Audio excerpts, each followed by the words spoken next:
What you will learn for today will be the second part of simplifying radical expressions, wherein we'll still be using the same law of radical that we have used from the previous lesson, but for today, we'll be having some examples wherein we have radicals expressions with variables.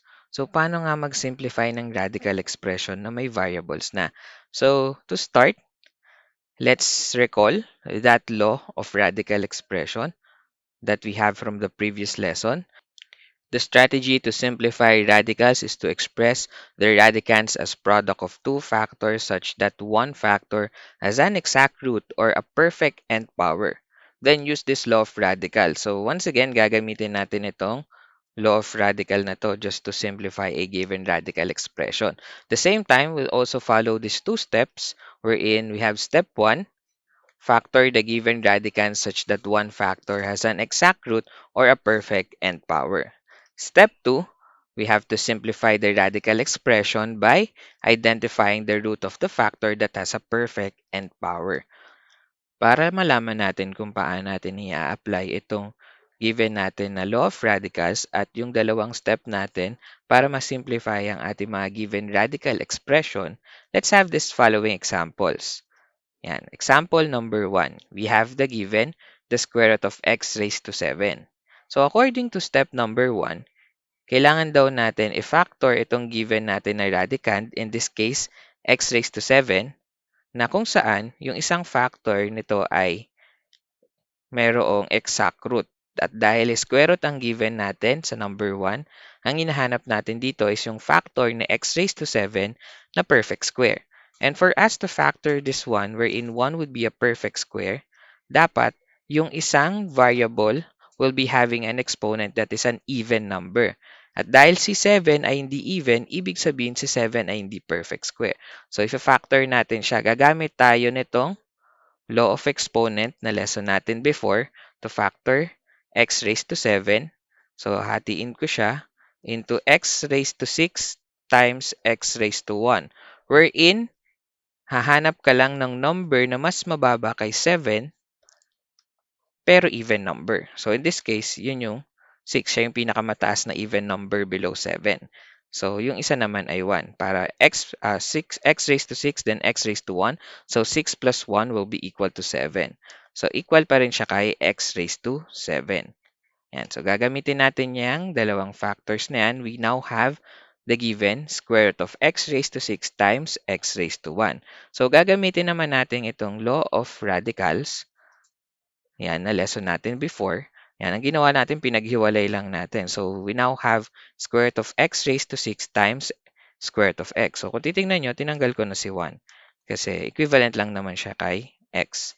Now, just to simplify this one, ang gagawin natin is to do the step 2 wherein we have to get the square root of x raised to 6. At para gawin yun, katulad ng ginagawa natin before about getting the roots of perfect square numbers, we just need to divide it with the index. In this case, ang given natin, once again, ay square root, kaya ang index natin ay 2.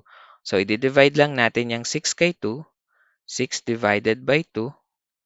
So, we'll be having an answer that is equivalent to 3. Ayun yung magiging exponent ng x natin sa sagot natin mamaya. Now, how about square root of x? Matitira lang yan sa loob ng radical sign natin because it is already in its simplified form. So, our final answer will now be x raised to 3 times square root of x. So, yan na yung magiging simplified version ng ating square root of x raised to 7. Okay, gets po? Okay, let's proceed to yan, given number 2 or example number 2. We have the cube root of y raised to 5. So, kung titignan nyo, index na natin ngayon ay 3. Tignan natin kung paano natin siya sasagutan. We'll still use the same law of exponent na ginamit natin sa example number 1. So, in this case, hahanap ka naman ng perfect cube kasi cube root siya. Yun yung gagawin natin para sa step 1. So, paano natin ngayon if-factor si y raised to 5 kung saan yung isa dapat divisible by 3 or pwedeng i-divide kay 3. So, hanap ka ngayon ng number below 5 that can be divided by 3. The highest number below 5 that can be divided by 3 is 3. So, hatiin natin si y raised to 5 as y raised to 3 times y raised to 2. So, 3 plus 2 will still be the same as 5. Kaya nga, y raised to 5 yung equal ng ating y raised to 3 times y raised to 2. Gagamitin natin yan, dalawang factor na yan, and we will now have the cube root of the factors of y raised to 5, which is y raised to 3 times y raised to 2. In this case, gagamit ulit tayo nitong law of radical natin para paghiwalayin sila. Now, we will be having cube root of y cubed times the cube root of y squared. Ngayon naman, puproceed tayo sa step number 2 wherein we'll just need to simplify the ones that is having a perfect n power. In this case, ito, y cube, yung ating perfect cube dyan. So, we can just divide the exponent of the variable of the radicand to the index. So, 3 divided by 3, the answer is 1. So, magiging exponent ng ating variable y sa ating answer mamaya ay 1. So, ito naman, cube root of y squared, cube root of y squared, matitira lang yan kasi it is already in its simplified form. So, our final answer will now be y times the cube root of y squared. So, kung titignan nyo, ayan, walang nakalagay na exponent kay y dahil automatically it's 1. Then, we can already remove that one. Okay, let's proceed to more examples. Yan, example number 3. We now have the given, the square root of 63 m raised to 5. Ayan, pinaghalo na natin yung number at saka yung variable. Now, to simplify this one, we'll try to combine the idea on how to simplify a radical expression having just a number and then yung may kasama namang variable. So, unahin ko muna yung sa number. Di ba? Ang una natin ginagawa doon is to get the prime factorization of the given number. In this case, we have 63. So, ito na yung prime factorization niya. So, our prime factorization will be 3 squared times 7. So, in that case, we'll now have the factors of 63 as 3 squared times 7. Then, we just need to multiply it with m raised to 5. Yan. After natin gawin yon, we can now factor m raised to 5. So, para hindi nakakalito, hiwalay yung pag-factor natin sa kanilang dalawa. Now, we can factor m raised to 5 in such a way na hanap tayo ng perfect square na factor ni m raised to 5. Once again, this is a square root. So, hanapin natin dito is yung number na mas mababa kay 5 na pinakamataas na number na mas mababa kay 5 na pwedeng i-divide kay 2. In this case, that will be 4. So, m raised to 4 times m raised to 1. So, 4 plus 1 will still be equal to 5. So, m raised to 5 pa rin yung m raised to 4 times m raised to 1. So, we will now have the given 3 square root of 3 squared times 7 times m raised to 4 times m raised to 1. So, saan ulit nanggaling yon? Dito sa ating m raised to 5. Yan. Okay. Now, we are now ready to use the law of radicals na ito. Yan. So, pag-ihiwa-hiwalayin lang natin lahat ng factors nila. In this case, ang magiging itsura nun ay ito. So, we have the square root of 3 squared. Ito yon. The square root of 7, ito, the square root of m raised to 4, and the square root of m. So, kung titignan nyo, tinanggal na natin yung 1. In this case, all we need to do is to get the roots of those who are having a perfect square, radicand, and then yung mga wala, i-retain lang natin sila sa loob ng ating radical sign. Now, to simplify, square root of 3 squared, ito, yan, perfect square yan si 3 squared. We just need to divide it by 2. So, 2 divided by 2, that will be equal to 1. So, ang exponent ng ating 3 will be 1 on the answer. Yan. So, magiging 3 raised to 1 na siya. 3 raised to 1 na yan. And then, mariretain to sa loob, si square root of 7 because it's already simplified. And then, to get the square root of m raised to 4, yan, lagyan natin ng 2 na index dyan. Square root yan. So, we have to divide the exponent of m. 4 divided by 2. The answer is 2. So, magiging exponent ng sagot natin na m na variable mamaya ay 2. So, we have m squared dyan. So, we have m squared. And then, ito, mariretain to sa loob. So, dahil nakasimplify na yan si square root of m. Now, our answer will now be in this form. Yan, kung titignan nyo, tanggalin ko lang, yung square root of 3 squared will just be equal to 3, and then square root of m raised to 4 will be equal to, hindi yan, ito, m squared na siya, or m raised to 2. Now, na-retain lang to dahil nakasimplify na sila. So, in this case, we can just multiply the ones outside the radical sign and multiply the ones inside the radical sign. So, ito yon. Yan, yung 3 kay m squared and then yung square root of 7 kay square root of m. So, ito yung maging itsura niyan kapag minultiply nyo sila. So, pagdikitin lang natin, 3 times m squared times square root of 7 times m. So, pwede na natin silang ibalik ulit sa loob ng radicals na magkasama. Yon. So, we'll now have the final answer, 3m squared times the square root of 7m.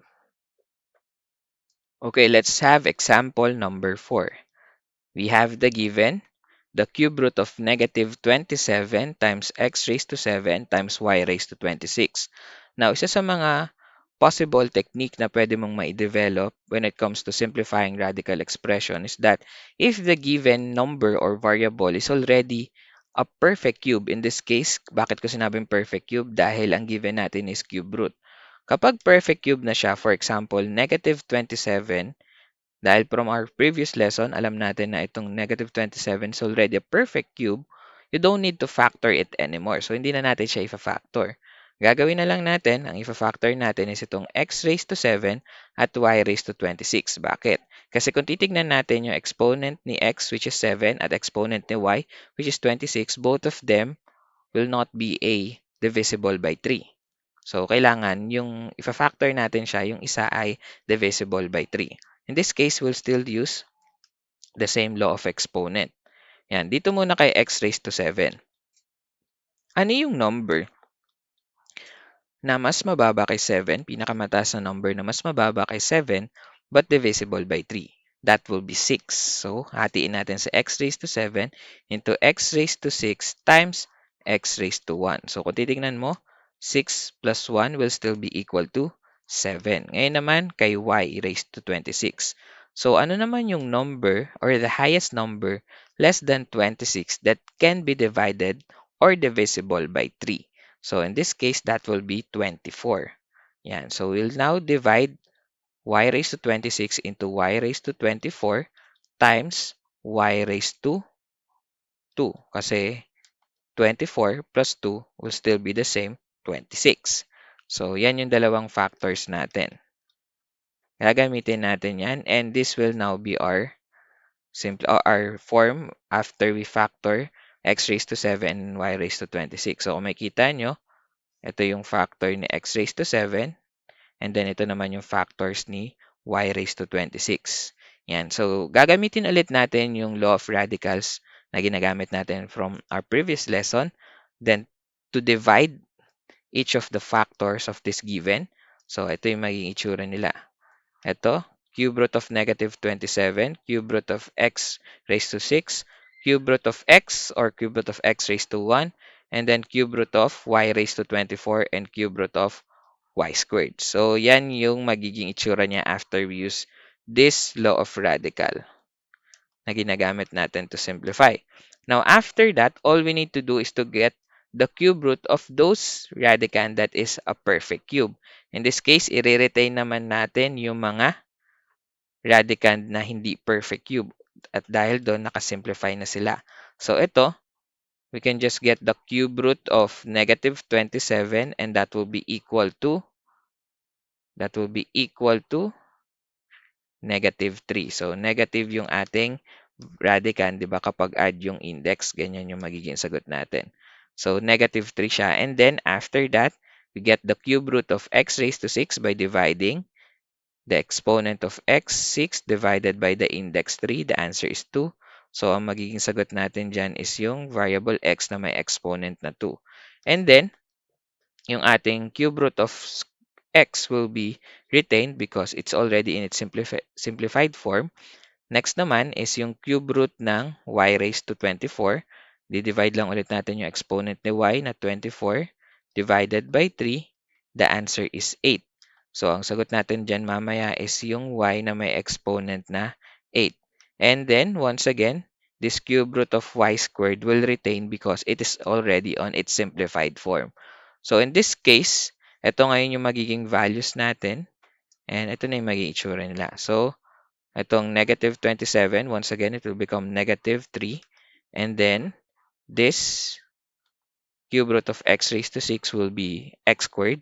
And retained lang ito, si cube root of x. Then cube root of y raised to 24 will be y raised to 8. And then mariretain lang ulit si cube root of y squared. So from there, all we need to do is to combine the ones outside the radical sign at pagsamahin din yung mga values na nasa loob naman ng radical sign natin. So ang pagsasama-samahin natin dyan will be 3 times x squared and then y raised to 8 at saka yung cube root of x, yung multiply natin yan sa cube root of y squared. So in this case, ito yung magiging itsura nila. Yan. So all we need to do is to multiply them just to simplify and we'll be having the final answer negative x squared times y raised to 8 times the cube root of x times y squared. Now, we are ready for you to try some examples. So here are the four given. So all you need to do is to simplify each of them and I will be giving you 5 seconds for you to pause the video and try to answer the following four items before I show you the solution and the answer. So 5 seconds. 5, 4, 3, 2, 1. So I hope you were able to pause the video at nasagutan nyo na siya. By this time, I can show you already the solution and the answer. For number 1, the answer will be b raised to 3 times the cube root of b. For number 2, the answer will be m raised to 4 times n raised to 7 times the square root of m times n. For number 3, the answer will be 2 times xy raised to 4 times the square root of 3xy. And number 4, the answer will be 3 times c cubed times the square root of 2 times ABC.